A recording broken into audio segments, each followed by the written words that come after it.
अस्सलाम वालेकुम नाज़रीन, आर्टिकल के साथ मैं हूं अवैस अली। नाज़रीन, आज एक ऐसी सिन्फ़े नाजुक से आपकी मुलाकात करवाने वाला हूं जिसने बड़े बड़े बुत पाश कर दिए, बड़े बड़े पहाड़ तोड़ के रख दिए। मेरे साथ माँ बेटी की एक ऐसी लाजवाल जोड़ी मौजूद है जिन्होंने अपनी जिंदगी में आने वाली मुश्किलात को पसे पुश डाल दिया। वालिद का साया छिन गया, वो इन्हें छोड़कर चले गए, तो वालदा ने 2 बेटियों और 3 बेटों की परवरिश की जिम्मेदारी खुद ले ली। हैंडमेड ज्वेलरी, हैंडमेड चूड़ियां बनाई और पूरे पाकिस्तान समेत अब पूरी दुनिया में अपना नाम बनाया। मेरे साथ इसमें मौजूद है अकबरी, जो कि रिमशा की वालदा हैं। 18 साल से फैसलाबाद के एक छोटे से इलाके में बैठकर हैंडमेड ज्वेलरी बना रही हैं और पूरे पाकिस्तान में इनका नाम है। इनकी कहानी क्या है, क्यों शुरू किया, कैसा कड़ा वक्त देखा और अब कैसे हालात है, और ये जो चीजें बनाई हैं इनमें कितनी मेहनत लगती है, इनसे जानते हैं। अस्सलाम वालेकुम। वालेकुम सलाम। कैसी हैं आप? जी अल्हम्दुलिल्लाह। सबसे पहले तो मुझे ये बताएं कि आप क्या बेचती हैं, क्या क्या प्रोडक्ट्स हैं आपके पास और इन्हें कहते क्या है? जी मेरे पास हैंडमेड चूड़ियाँ हैं, हैंडमेड ज्वेलरी है और ये सारी चीज़ें हम खुद रेडी करते हैं। चूड़ियाँ जो है हम जो देखते हैं वो कांच की चूड़ियाँ होती हैं। इसके अंदर कौन सा मटेरियल इस्तेमाल होता है और ये उस कांच की चूड़ी से कितनी मुख्तलिफ है? जी जी उससे मुख्तलिफ है। इसके अंदर मेटल इस्तेमाल होता है और प्लास्टिक की चूड़ियाँ इस्तेमाल होती हैं। अच्छा, वो चीज़ें हमने फैक्ट्री में बनते हुई, मशीनों में बनती हुई देखी हैं। ये भी आप किसी मशीन का इस्तेमाल करती है या टोटल ये हैंडमेड होती है? नहीं, हम ये टोटल हैंडमेड हाथ से बनाते हैं और ये जितनी भी प्रोडक्ट हम खुद रेडी करते हैं। इसमें किसी मशीन का इस्तेमाल नहीं है? इसके किसी मशीन का इस्तेमाल नहीं। और ये जितनी मुझे प्रोडक्ट्स नजर आ रही हैं, कितनी मेहनत लगती है और कितना वक्त लगता है इनको बनाने में? जी ये तो डिज़ाइन पे डिपेंड करता है। वो डिज़ाइन हैवी होते हैं, वो एक दिन भी ले जाते हैं एक सेट को बनाने में, और जो हल्के डिज़ाइन होते हैं वो 2-2, 3-3 सेट भी हम दिन में रेडी कर लेते हैं। ठीक है। और आप बनाती क्या क्या प्रोडक्ट्स हैं और उनके क्या क्या नाम है, क्या क्या चीज़ आप बनाती हैं? यानी कि कोई शख्स आपके पास कोई चीज़ खरीदने के लिए आता है तो उसको आपसे क्या क्या चीज़ मिल सकती है? जी वो हमारे पास हैंडमेड चूड़ियाँ भी मिल सकती हैं, हैंडमेड ज्वेलरी भी मिल सकती है, कुंदन में, फैब्रिक में और शीशे में, हर तरह की हम रेडी करते हैं। अच्छा, मुझे ये बताइएगा, एक खातून का मर्दों के मुआशरे में बाहर निकलना बड़ा मुश्किल है। जिस जगह पे आप खड़ी हैं, इस्लामाबाद, हज़ारों मर्द हैं आपके आसपास। क्या वजह बनी कि आपको अपने घर से निकलना पड़ा? इसके पीछे क्या कहानी है? ये काम क्यों शुरू किया आपने? जी ये मेरी कहानी तो है कि मियाँ साहब चले गए थे, बच्चे छोटे थे, इस वजह से मुझे ये काम शुरू करना पड़ा। तो यही मेरी कहानी। कितना अरसा हो गया काम करते हो? जी हमें तकरीबन 17 साल हो गए काम करते। कितना मुश्किल रहा ये सफ़र 17 साल का? जब यकदम शौहर छोड़कर चले गए तब क्या सोचा था कि ज़िंदगी बकिया कैसे गुजरेगी? 5 बच्चे हैं, उनका गुजारा कैसे होगा? जी बहुत मुश्किल, बहुत मुश्किलों का सामना करना पड़ा और बहुत मुश्किल वक्त गुजारा। और फिर कैसे हिम्मत लाई अपने अंदर और ये काम शुरू बस किया? ये मेरे अल्लाह ताला ने मुझे हिम्मत दी और हौसला दिया और मेरी बच्चियों ने मेरा बहुत साथ दिया।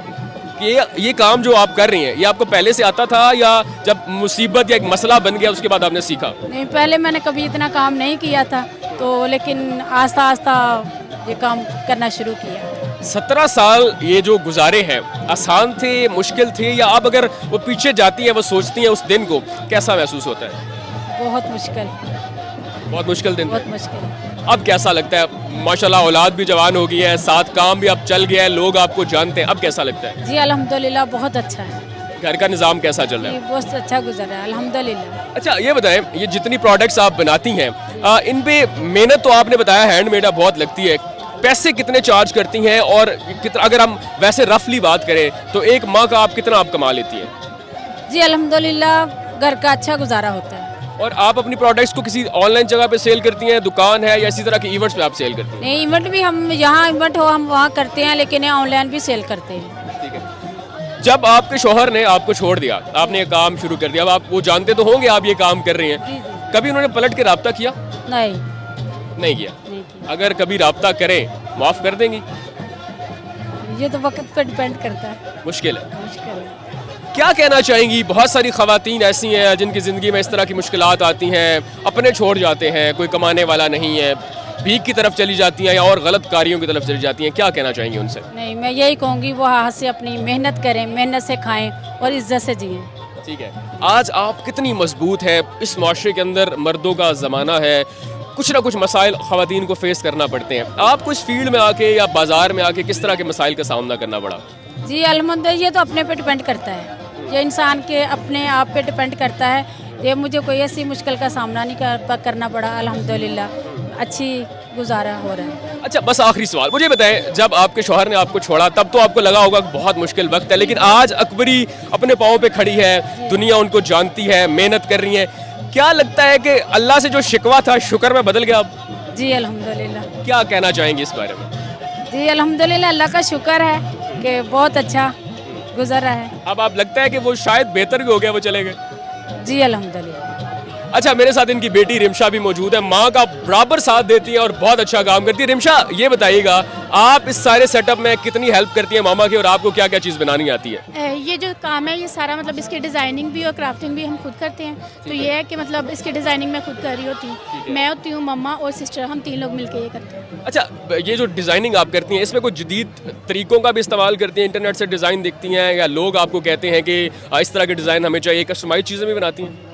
जी कस्टमाइज़ भी जिस तरह का कस्टमर के उस तरह का मतलब रेडी कर देते हैं। जैसे ये इयरिंग्स हैं, तो मतलब ये काम सिर्फ पहले कपड़ों पे होता था, ये है कि उसको ट्रेंड और ट्रेडिशन दोनों को मतलब मिक्स करके तो ये मतलब इयरिंग्स रेडी की हैं। तो ये पहले सिर्फ कपड़ों पे काम होता था, अब इसमें ज्वेलरी को भी ऐड किया। अच्छा, मुझे ये बताएं, जब आपके वालिद आपको छोड़कर चले गए और आपके बाकी बहन भाई भी थे, वालदा बिल्कुल अकेली थी, जब आप बड़ी हुई तो तब कैसा महसूस होता था कि आपको वालदा मेहनत करके पाल रही हैं और आपके लिए इतना ज़्यादा जो है वो मुशक्क़त कर रही हैं? तब सबसे पहले जब मैं थी सेकंड ईयर में, नेक्स्ट मैंने यूनिवर्सिटी में एडमिशन लेना था, मैं नहीं ले सकी क्योंकि घर के हालात ऐसे थे तब। अभी रिमशा कैसी चीज़ें हो गई हैं, वालदा ने इतना आपके लिए कर दिया, आप सब जवान हो चुके हैं, बड़े हो गए हैं, अब कैसा महसूस होता है? जी अल्हम्दुलिल्लाह, मेरे ख्याल से मतलब शायद अल्लाह ताला ने मुझे इसी काम के लिए चुना था और अल्हम्दुलिल्लाह बहुत अच्छा महसूस। वालिद के बगैर बच्चों की और ख़ास तौर पे बेटियों की ज़िंदगी कैसी होती है? मुश्किल होती है लेकिन गुजर गई ना। अच्छा, अब मुझे ये बताएं, बहुत सारी बच्चियां, बहुत सारी बेटियां आपको देख के मोटिवेट होंगी, क्या कहना चाहेंगी उन्हें, किस तरह का काम करना चाहिए, कितनी मेहनत करनी चाहिए और फिर किसी सहारे की उन्हें जो है वो ज़रूरत ना रहे? मैं यही कहना चाहूँगी कि मतलब अपने हाथ से मेहनत करें, किसी पे डिपेंड ना रहें, क्योंकि आप अगर जो काम आप खुद हाथ से कर सकती हैं उसका कोई भी मुआवजा नहीं है। मतलब आप किसी के आगे हाथ फैलाएंगी वो सिर्फ 1-2 दिन के लिए, जो आप खुद करेंगी वो आपका मतलब लाइफ टाइम आपके साथ होगा। मैं खुद मतलब इस चीज़ पे काम कर रही हूँ, मैंने ये चीज़ मतलब बहुत ज़्यादा फेस की है, इस वजह से मतलब मैं खुद इस चीज़ पे काम कर रही हूँ। मतलब मेरे साथ हैं कुछ लोग जो मिलके काम कर रहे हैं, जिनके फादर नहीं हैं, वो मिलके काम करवा रही होती हैं और उनकी फाइनेंशियली हेल्प। यानी कि अब आपने टीम बना ली है उन लोगों की जिनके सर पे कोई नहीं, आप उनका सहारा बन रही है? जी, ये स्टार्ट मैंने जो है वो 14,000 से किया था, लेकिन अल्हम्दुलिल्लाह अब मुझे मतलब बल्क में भी ऑर्डर्स आते हैं, मतलब 1-1 लाख तक भी मैंने ऑर्डर्स मतलब आते हैं, वो मैं करती हूँ, डिस्पैच करती हूँ। तो वो ऑर्डर्स डिस्पैच करने के लिए टीम की ज़रूरत होती है, तो अल्हम्दुलिल्लाह फिर वो अभी आपके कितने लोगों पे मुश्तमिल टीम है? 5। नाज़रीन, ये कहानी आपको बताने का मकसद जो था वो अब बहुत ज़्यादा तब्दील हो रहा है। 2 ख़वातीन माँ बेटियों ने वालिद के और शौहर के जाने के बाद घर की जिम्मेदारी संभाली और अपना लोहा मनवाया, नाम बनाया, और अब वही रिमशा जिसको वालिद अकेला छोड़कर गए थे अब बहुत सारे लोगों का सहारा बन रही है। न सिर्फ अपना घर चला रही है बल्कि बहुत सारे मजीद घर भी चला रही है। आपको रिमशा और उनकी वालदा की कहानी कैसी लगी कमेंट सेक्शन में लाजमी बताइएगा, और अब ये बताएं कि आपके पास क्या बहाना है मेहनत ना करने का।